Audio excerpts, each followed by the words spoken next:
Good evening, my friends. It's Indiana Holmes for story time, and tonight we begin a new book, a new story by a new author. We will be reading the title A Study in Scarlet by Sir Arthur Conan Doyle. Part 1, Chapter 1, Mr. Sherlock Holmes. In the year 1878, I took my degree of Doctor of Medicine of the University of London and proceeded to Netley to go through the course prescribed for surgeons in the Army. Having completed my studies there, I was duly attached to the 5th Northumberland Fusiliers as assistant surgeon. The regiment was stationed in India at the time, and before I could join, the Second Afghan War had broken out. On landing at Bombay, I learned that my corps had advanced through the passes and was already deep in the enemy's country. I followed, however, with many officers who were in the same situation as myself, and succeeded in reaching Kandahar in safety, where I found my regiment and at once entered upon my new duties. The campaign brought honors and promotion to many, but for me it had nothing but misfortune and disaster. I was removed from my brigade and attached to the Berkshires, with whom I served at the fatal battle of Maiwand. There I was struck on the shoulder by a Jezail bullet, which shattered the bone and grazed the subclavian artery. I should have fallen into the hands of the murderous Ghazis, had it not been for the devotion and courage shown by Murray, my orderly, who threw me across a pack horse and succeeded in bringing me safely to the British lines. Worn with pain and weak from the prolonged hardships which I had undergone, I was removed with a great train of wounded sufferers to the base hospital at Peshawar. Here I rallied, and had already improved so far as to be able to walk about the wards, and even to bask a little upon the veranda, when I was struck down by enteric fever, that curse of our Indian possessions.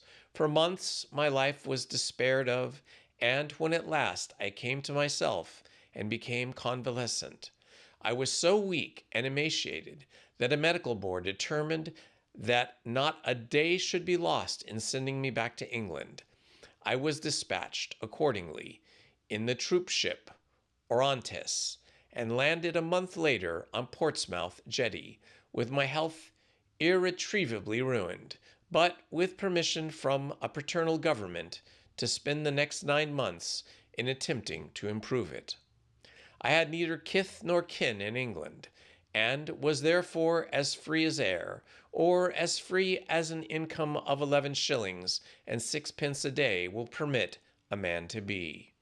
Under such circumstances, I naturally gravitated towards London, that great cesspool into which all loungers and idlers of the empire are irresistibly drained. There I stayed for some time at a private hotel in the Strand, leading a comfortless, meaningless existence, and spending such money as I had considerably more freely than I ought. So alarming did the state of my finances become that I soon realized that I must either leave the metropolis and resuscitate somewhere in the country, or that I must make a complete alteration in my style of living. Choosing the latter alternative, I began by making up my mind to leave the hotel and to take up my quarters in some less pretentious and less expensive domicile.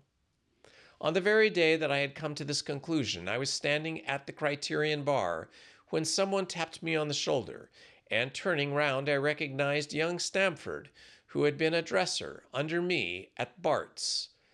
The sight of a friendly face in the great wilderness of London is a pleasant thing indeed to a lonely man. In the old days, Stamford had never been a particularly crony person of mine. But now I hailed him with enthusiasm, and he, in his turn, appeared to be delighted to see me. In the exuberance of my joy, I asked him to lunch, and with me at the Holborn, and we started off together in a hansom. Whatever have you been doing with yourself, Watson? He asked, in an undisguised wonder, as we rattled through the crowded London streets. You are as thin as a lathe, and as brown as a nut. I gave him a short sketch of my adventures, and had hardly concluded it by the time we had reached our destination. Poor devil, he said, commiseratingly, after he had listened to my misfortunes. What are you up to now? Looking for lodgings, I answered, trying to solve the problem as to whether it is possible to get comfortable rooms at a reasonable price. That's a strange thing, remarked my companion. You are the second man today that has used that expression to me. And who was the first? I asked. A fellow who is working at a chemical laboratory up at the hospital. He was bemoaning himself this morning because he could not get someone to go halves with him on some nice rooms which he had found, and which were to be too expensive for his purse. By Jove, I cried, if he really wants someone to share the rooms and the expense, I am the very man for him. I should prefer having a partner to being alone. Young Stamford looked rather strangely at me over his wine glass. You don't know Sherlock Holmes yet, he said. Perhaps you would not care for him as a constant companion. Why? What is there against him? Oh, I didn't say there was anything against him. He is a little queer in his ideas, an enthusiast in some branches of science, as far as I know. He is a decent fellow enough. A medical student, I suppose, said I. No, I have no idea what he intends to go in for. I believe he is well up in anatomy, and he is a first-class chemist, but as far as I know, he has never taken out any systemic medical classes. His studies are very desultory and eccentric, but he has amassed a lot of out-of-the-way knowledge, which would astonish his professors. Did you ever ask him what he was going in for? I asked. No, he is not a man that is easy to draw out, though he can be communicative enough when the fancy seizes him. I should like to meet him, I said. If I am to lodge with anyone, I should prefer a man of studious and quiet habits. I am not strong enough yet to stand much noise or excitement. I had enough of both in Afghanistan to last me for the remainder of my natural existence. How could I meet this friend of yours? He is sure to be at the laboratory. He either avoids the place for weeks, or else he works there from morning to night. If you like, we shall drive round together after luncheon. Certainly, I answered, and the conversation drifted away into other channels. As we made our way to the hospital after leaving the Holborn, Stamford gave me a few more particulars about the gentleman who I proposed to take as a fellow lodger. You mustn't blame me if you don't get on with him, he said. I know there's nothing more to him than I have learned from meeting him occasionally in the laboratory. You proposed this arrangement, so you must not hold me responsible. If we don't get on it, we'll be easy to part company, I answered. It seems to me, Stamford, I added, looking hard at my companion, that you have some reason for washing your hands of the matter. Is this fellow's temper so formidable, or what is it? Don't be mealy-mouthed about it. It's not easy to express the inexpressible, answered he, with a laugh. Holmes is a little too scientific for my tastes. It approaches too cold-bloodedness. I could imagine his giving a friend a little pinch of the latest vegetable alkaloid, not out of malevolence, you understand, but simply out of a spirit of inquiry, in order to have an accurate idea of its effects. To do him justice, I think that he would take it himself with the same readiness. He appears to have a passion for definite and exact knowledge. Very right, too. Yes, but it may be pushed to excess. When it comes to beating the subjects in the dissecting rooms with a stick, it certainly is taking rather a bizarre shape. Beating the subjects? Yes, to verify how far bruises may be produced after death. I saw him at it with my own eyes, and yet you say he is not a medical student. No, heavens, no. What the objects of his studies are, but here we are, and you must form your own impressions of him. As he spoke, we turned down a narrow lane and passed through a small side door, which opened into a wing of a great hospital. It was familiar ground to me, and I needed no guiding as we ascended the blank stone staircase and made our way down the long corridor with its vista, whitewashed wall, dun-colored doors. Near the farther end of the low, arched a passage branched away from it that led to a chemical laboratory. This was a lofty chamber, lined and littered with countless bottles. Broad, low tables were scattered about, which bristled with retorts, test tubes, and little Bunsen lamps with their blue nickering flames. There was only one student in the room, who was bending over a distant table absorbed in his work. At the sound of our steps, he glanced round and sprang to his feet with a cry of pleasure. "I have found it! I have found it!" he shouted to my companion, running towards us with a test tube in his hand. "I have found a reagent which is precipitated by hemoglobin and by nothing else." Had he discovered a gold mine? Greater delight could not have shone upon his features. "Dr. Watson, Mr. Holmes," said Stamford, introducing us. "How are you?" he said, cordially gripping my hand with strength for which I had hardly given him credit. "You have been in Afghanistan, I perceive." "How on earth did you know that?" I asked in astonishment. "Never mind," said he, chuckling to himself. "The question now is about hemoglobin. No doubt you see the significance of this discovery of mine." "It is an interesting chemically, no doubt. It is, in fact, that interesting," I answered. "But practically, why, man, is it the most practical medico-legal discovery for years? Don't you see that it gives us an infallible test for blood stains? Come over here now." He seized me by the coat sleeve in his eagerness and drew me over to the table at which he had been working. "Let us have some fresh blood," he said, digging a long bodkin into his finger and drawing off the resulting drop into a chemical pipette. "Now, I add this small quantity of blood to a liter of water. You perceive that the resulting mixture has the appearance of true water. The proportion of blood cannot be more than 1 in a million. I have no doubt, however, that we shall be able to obtain the characteristic reaction." As he spoke, he threw it into a vessel, a few white crystals, and then added some drops of transparent fluid. In an instant, the contents assumed a dull mahogany color, and a brownish dust was precipitated to the bottom of the glass jar. "Ha ha!" he cried, clapping his hands and looking as delighted as a child with his new toy. "What do you think of that?" "It seems to be a very delicate test," I remarked. "Beautiful, beautiful. The old Guacium test was very clumsy and uncertain. So is the microscopic examination for blood corpuscles. The latter is valueless if the stains are a few hours old. Now, this appears to act as well whether the blood is old or new. Had this test been invented, there are hundreds of men now walking the earth who would long ago have paid the penalty for their crimes." "Indeed," I murmured. "Criminal cases are continually hinging upon that one point. A man is suspected of a crime months, perhaps, after it has even been committed. His linen or clothes are examined. The brownish stains discovered upon them, are they blood stains or mud stains, or rust stains or fruit stains? Or what are they? That is a question which has puzzled many an expert. And why? Because there was no reliable test. Now we have the Sherlock Holmes test, and there will no longer be any difficulty."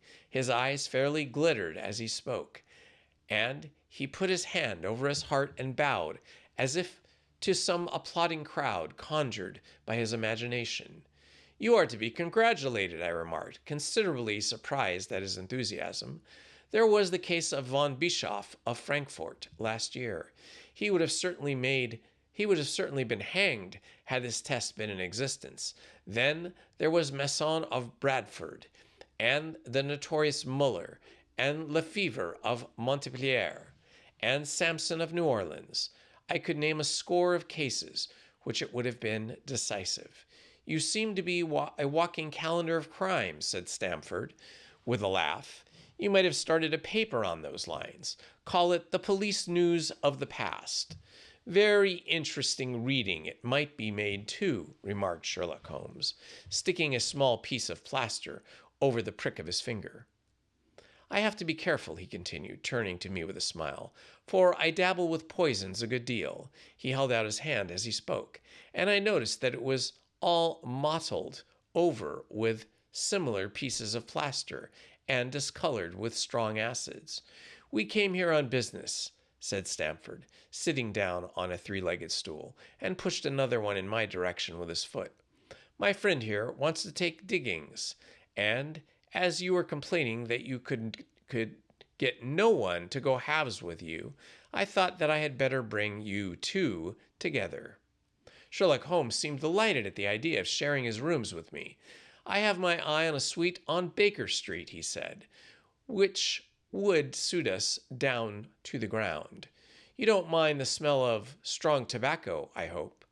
I always smoke my ships myself, I answered. That's good enough. I generally have chemicals about, and occasionally do experiments. Would that annoy you? By no means.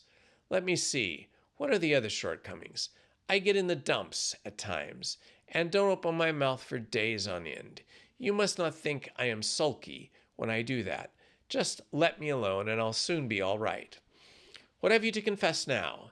It is just as well for two fellows to know the worst of one another before they begin to live together. I laughed at this cross-examination. I keep a bull pup, said I, and object to rows because my nerves are shaken, and I get up at all sorts of ungodly hours, and I am extremely lazy. I have another set of vices when I'm well, but those are the principal ones at present. Do you include violin playing in your category of rows? He asked anxiously. It depends on the player, I answered. A well-played violin is a treat for the gods, a badly played one. Oh, that's all right, he cried, with a merry laugh. I think we may consider the thing as settled. That is, if the rooms are agreeable to you. When shall we see them? Call me here at noon tomorrow, and we'll go together and settle everything, he answered. All right, noon exactly, said I, shaking his hand. We left him working out among his chemicals, and we walked together towards my hotel. By the by, I asked suddenly, stopping and turning upon Stamford, how the deuce did he know that I had come from Afghanistan? My companion smiled an enigmatical smile. That's just his little peculiarity, he said. A good many people have wanted to know how he finds things out. Oh, a mystery, is it? I cried, rubbing my hands. This is very piquant. I am much obliged to you for bringing us together. The proper study of mankind is man, you know. You must study him, then, Stamford said, as he bade me goodbye. You'll find him a knotty problem, though. I wager he learns more about you than you about him. Goodbye. Goodbye, I answered, and I strolled on to my hotel, considerably interested in my new acquaintance.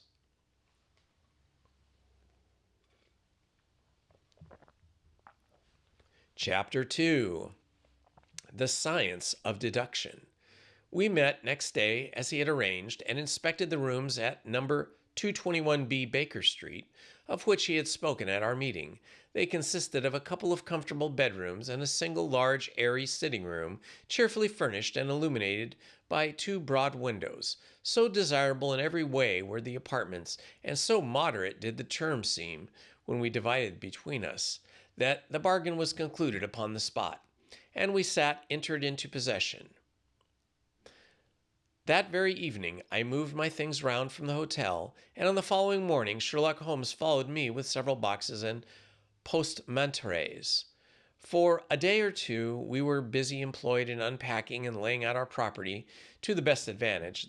That done, we gradually began to settle down and accommodate ourselves to our new surroundings. Holmes was certainly not a difficult man to live with. He was quiet in his ways, and his habits were regular. It was rare for him to be up after 10 at night, and he had invariably breakfasted and had gone to bed and had gone out before I rose in the morning. Sometimes he spent the day at his chemical laboratory, sometimes in the dissecting rooms, and occasionally in long walks, which appears to take him into the lowest portions of the city. Nothing could exceed his energy when the working fit was upon him. But now and again a reaction would seize him, and for days on end he would lie upon the sofa in his sitting room, hardly uttering a word or moving a muscle from morning till night. On these occasions I have noticed such a dreamy, vacant expression in his eyes that I might have suspected him of being addicted to the use of some narcotic, which had not the temperance or the cleanliness of his whole life forbidden such a notion. As the weeks went by, my interest in him and my curiosity as to his aims in life gradually deepened and increased. His very person and appearance were such as to strike the attention of the most casual observer. In the height, he was rather over 6 feet, and excessively lean. That he seems to be considerably taller. His eyes were sharp and piercing, save during those intervals of torpor to which I have alluded, and of his thin, hawk-like nose gave his whole expression an air of alertness and decision. His chin, too, had prominence and squareness, which marked the man of determination. His hands were invariably blotted with ink and stained with chemicals, yet he possessed of extraordinary delicacy a touch so delicate as I frequently had occasion to observe when I watched him manipulating his fragile philosophical instruments.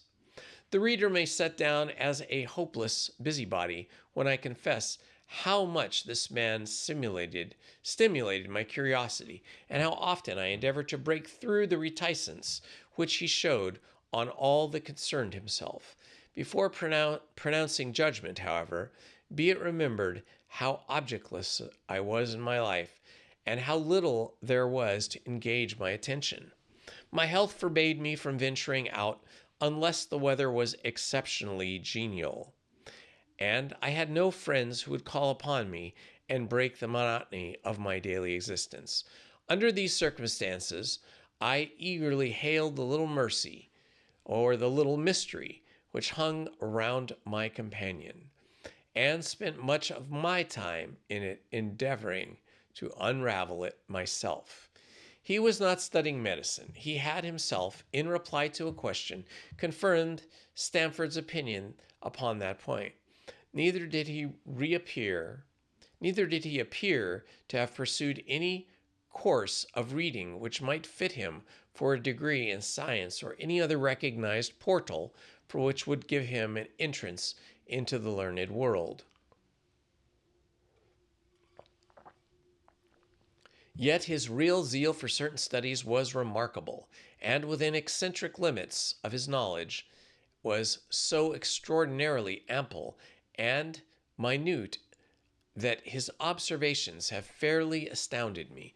Surely no man would work so hard as to attain such precise information, unless he had some definite end in view.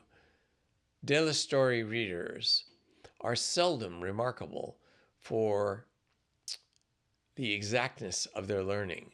No man burdens his mind with small matters unless he has some good reason for doing so. His ignorance was as remarkable as his knowledge. Of contemporary literature, philosophy, and politics, he appeared to know next to nothing. Upon my quoting Thomas Carlyle, he inquired in the naivest way who he might be and what he had done. My surprise reached the climax, however, when I found incidentally that he was ignorant of Copernican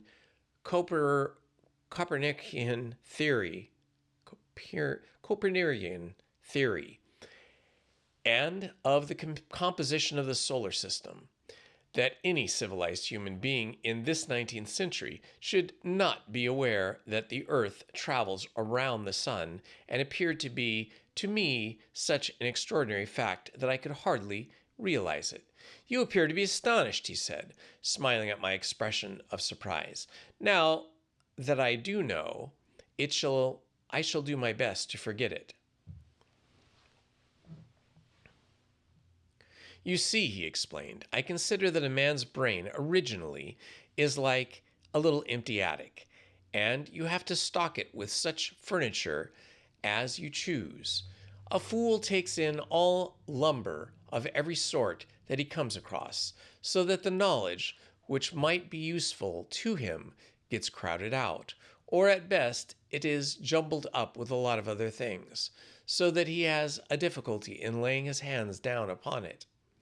Now, the skillful workman is very careful indeed as to what he takes into his brain attic.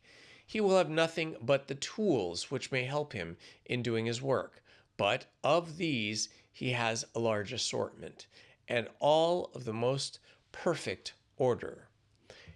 It is a mistake to think that the little room has elastic walls and can descend into any extent. Depend upon it, there comes a time when for every addition of knowledge you forget something that you knew before. It is the highest importance, therefore, not to have useless facts, elbowing out the useful ones. But the solar system, I protested. What the deuce is it to me? He interrupted impatiently. You say that we go round the sun. If we went round the moon, it would not make a penny's worth of difference to me or my work. I was at the point of asking him what his work might be, but something in his manner showed me that the question would be a rather unwelcome one. I pondered over our short conversation, however, and endeavored to draw my deductions from it. He said that he would acquire no knowledge which did not bear upon his object. Therefore, all the knowledge which he had possessed was such as would be useful to him. I enumerated in my own mind all the various points upon which he had shown me that he was emotionally well informed. I even took a pencil and jotted them down. I could not help but smiling at the moment the document when it was completed. It ran this way. Sherlock Holmes, his limits: knowledge of literature, nil; knowledge of philosophy, nil; knowledge of astronomy, nil; knowledge of politics, feeble; knowledge of botany, variable, well, up to belladonna, opium, and poisons generally; nothing of practical gardening. Geologists, knowledge of geology, practical but limited, tells at a glance different soils from each other. After walks, has shown me splashes upon trousers, and told me by the color of and existence in what part of London he had received them. Chemistry, knowledge of chemistry, profound; knowledge of anatomy, accurate but unsystematic; knowledge of sensational literature, immense. He appears to know every detail of every horror perpetrated in the cemetery. Plays the violin well. I am an expert single-stick player, boxer, and swordsman. Has a good practical knowledge of British law. When I had got so far in my list, I threw it into the fire in despair. If I can only find what the fellow is driving at by reconciling all these accomplishments and discovering the calling for which needs them all, I said to myself, I may as well give up the attempts at once. I see that they have been alluded to above, and his powers were also at the top of violin play. These were very remarkable, but as eccentric as all other accomplishments that he could play pieces, and difficult pieces. I knew well, because at my request he has played me some of Mendelssohn's Lieder and other favorites. When left to himself, however, he would seldom produce any music or attempt any recognized air, leaning back in his armchair for an evening, he would close his eyes and scrape carelessly at the fiddle, which was thrown across his knee. Sometimes the chords were sonorous and melancholy. Occasionally they were fantastic and cheerful. Clearly, they reflected the thoughts which possessed him. But whether the music aided those thoughts, or whether the playing was simply the result of a whim or the fancy, was more than I could determine. I might have rebelled against these exasperating solos, had it not been that he usually terminated them by playing in quick succession a whole series of my favorite airs, as a slight compensation for the trial upon my patience. During the first week or so, we had no callers, and I had begun to think that my companion was as friendless a man as I was myself. Presently, however, I found that he had many acquaintances, and those in the most different classes of society. There was one little sallow, fat-faced, dark-eyed fellow who was introduced to me as Mr. Lestrade, and who came 3 or 4 times in a single week. One morning a young girl called, fashionably dressed, and stayed for half an hour or more. That same afternoon brought a gray-headed, seedy visitor, looking like a Jewish peddler, who appeared to me to be much excited, and who was closely followed by a slipshod elderly woman. On another occasion, an old white-headed gentleman had an interview with my companion, and another on a railway porter in his velveteen uniform. When any of these nondescript individuals put in their appearance, Sherlock Holmes used to beg for the use of the sitting room. I would retire to my bedroom. He always apologized to me for putting me to this inconvenience. I I have to use this room as a place of business, he said, and these people are my clients. Again, I had not an opportunity of asking him a point-blank question, and again my delicacy prevented me from forcing another man to confide in me. I imagined at the time that he had some strong reason for not alluding to it, but he soon dispelled the idea by coming round to the subject of his own accord. It was upon the 4th of March, as I have good reason to remember. I rose somewhat earlier than usual and found that Sherlock Holmes had not yet finished breakfast. The landlady had become so accustomed to my late habits that my place had not been laid for nor my coffee prepared.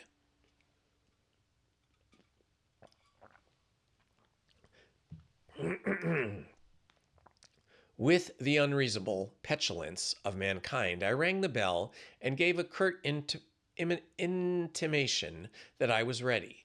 Then I picked up a magazine from the table and attempted to while away time with it while my companion munched silently on his toast. One of the articles had a pencil mark at the heading, and I naturally began to run my eye through it. It was somewhat ambitious of a title. It was titled The Book of Life, and it attempted to show how much an observant man might learn by an accurate and systematic examination of all that came his way. It struck me as being a remarkable mixture of shrewdness and absurdity. The reasoning was close to intense, but the deductions appeared to me to be far-fetched and exaggerated. The writer claimed to be a monetary expression, a twitch of a muscle, or a glance of an eye, to fathom the man's innermost thoughts. Deceit, according to him, was an impossibility at the case of one trained to observation and analysis. His conclusions were as infallible as so many propositions of Euclid. So startling would be his results to appear an uninitiated, that until they learned the process by which he had arrived at them, they might well consider him a necromancer.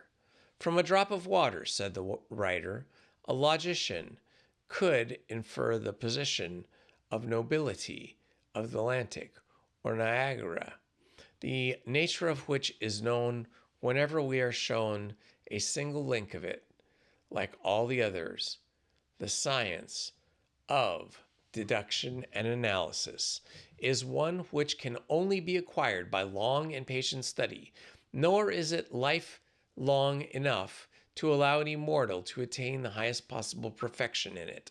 Before turning to those moral and mental aspects of the matter which present the greatest difficulties, let the inquirer begin by mastering more elementary problems. Let him, on the meeting of his fellow mortal, learn at a glance to distinguish the history of the man and the trade or profession to which he belongs. Puerile as such an exercise may seem to look, it sharpens the faculties of observation and teaches one where to look and what to look for. By a man's fingernails, by the coat sleeve of his boot, and by his boot, by his trouser knees, by the calicites of his forehead and thumb, by the expression, by his shirt cuffs. By each of these things, a man's calling is plainly revealed. That all united should fail to enlighten the competent inquirer in any case is almost inconceivable. What ineffable twaddle, I cried, slapping the magazine down on the table. I never read such rubbish in my life. What is it? Asked Sherlock Holmes. Why, this article, I said, pointing at it with my egg spoon as I sat down to my breakfast. I see that you have read it, since you have marked it. I don't deny that it is smartly written. It irritates me, though. It is evidently the theory of some armchair lounger who evolves all these neat little paradoxes in the seclusion of his own study. It is not practical. Should I like to see him, see him clapped down into a third-class carriage on the Underground, and asked him to give the trades of all his fellow travelers, I would lay 1,000 to 1 against him. You would lose your money, Sherlock Holmes remarked, as calmly. As for the article, I wrote it myself. You? Yes, I have a turn both for observation and deduction. The theories which I have expressed here and there, and which to appear to you to be chimerical, are really extremely practical. So practical that I depend upon them for my bread and cheese. And how? I asked involuntarily. Well, I have a trade of my own. I suppose that I am the only one in the world consulting detective. I'm a consulting detective, if you can understand what that is. Here in London, we have lots of government detectives and lots of private ones. When these fellows are at fault, they come to me, and I manage to put them on the right scent. They lay all the evidence before me, and I am generally able, by the help of my knowledge and history of the crime, to set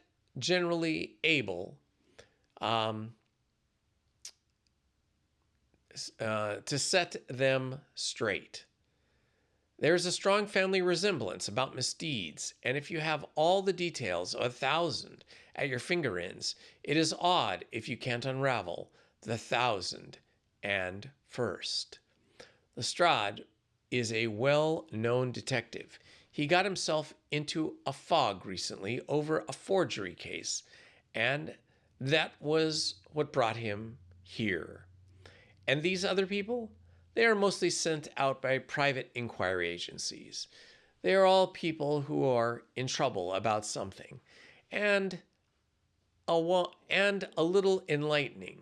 I want a little enlightening. I listen to their story. They listen to my comments, and then I pocket my fee. But do you mean to say, I said, that without leaving your room you can unravel some knot which other men cannot make nothing of, although they have seen every detail for themselves? Quite so. I have a kind of intuition that way. Now and again, a case turns up which is a little more complex. Then I have to bustle about and see things with my own eyes. You see, I have a lot of special knowledge which I apply to the problem, and which facilitates matters wonderfully. Those rules of deduction laid down in the article which aroused your scorn are invaluable to me in practical work. Observation with me is second nature. You appeared to be surprised when I told you, on our first meeting, that you had come from Afghanistan. You were told, no doubt. Nothing of the sort. I knew you came from Afghanistan. From the long habit of the train of thought ran so swiftly through my mind that I had arrived at the conclusion of a meeting without being conscious of the intermediate steps. There were, however, such steps. However, the train of reasoning ran. Here is a gentleman of medical type, but with the air of a military man, clearly an army doctor. Then, he has just come from the tropics. His face is dark, and that is not the natural tint of his skin, for his wrists are fairer. He has undergone hardship with sickness. As his haggard face says clearly, his left arm has been injured. He holds in a stiff and unnatural manner. Where in the tropics could an English army doctor have seen much hardship and got his arm wounded? Clearly in Afghanistan. The whole train of thought did not occupy a second. I then remarked that you came from Afghanistan, and you were astonished. It is simple enough for you to explain it, I said, smiling. You remind me of Edgar Allan Poe's Dupin. I had no idea exactly what that such individuals did exist outside of stories. Sherlock Holmes rose and lit his pipe. No doubt you think that you are complimenting me in comparing me to Dupin, he observed. Now that I am in my own opinion, Dupin was a very inferior fellow. That trick of his breaking in on his friend's thoughts with an appropriate remark after a quarter of an hour's silence is really very showy and not very superficial. He was, no doubt, some type of genius, no doubt, but he was by no means such a phenomena as Poe appeared to imagine. Have you read Gaborai's works? I asked. Does Lecoq come up to your idea of detective? Sherlock Holmes sniffed sardonically. Lecoq was a miserable bungler, he said, in an angry voice. He had only one thing to recommend him, and that was his energy. That book made me positively ill.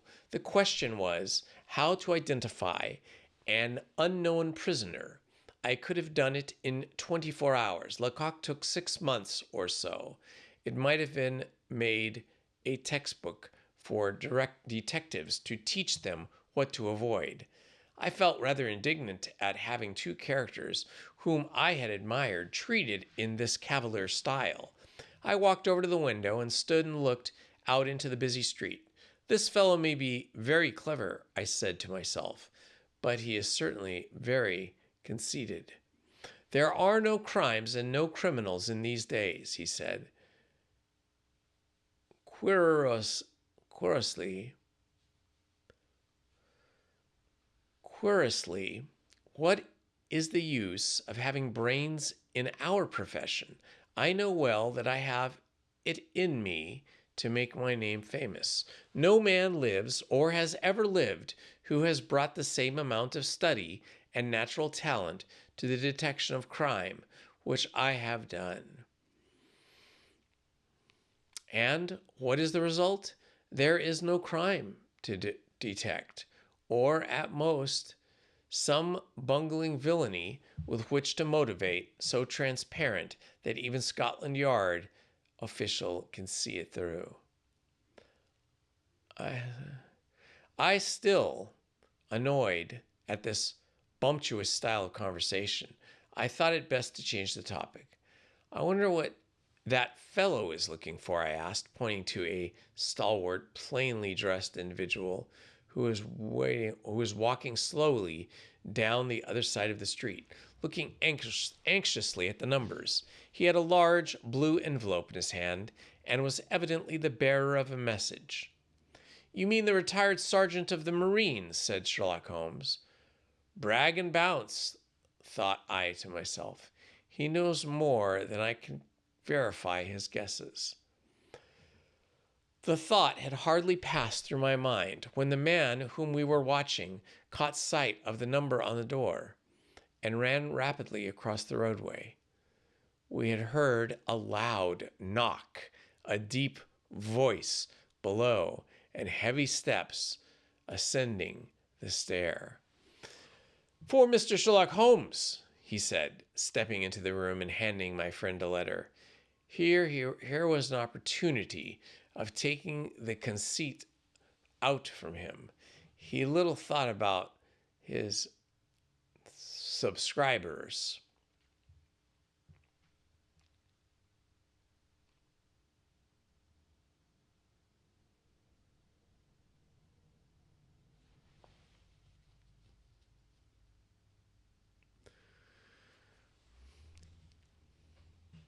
So I took a random shot. "May I ask, my lad," I said blandly, "what your trade may be?" "Commissionaire, sir," he said gruffly. "Uniform away for repairs." "And you were?" I asked, with a slightly malicious glance at my companion. "A sergeant, sir. Royal Marine Light Infantry, sir." No answer. "Right, sir." He clicked his heels together, raised his hand in a salute, and was gone.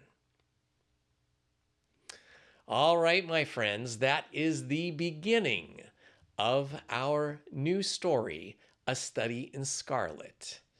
It is the initial first meeting of Dr. Watson and Mr. Sherlock Holmes at the hand of a friend of Mr. Watson.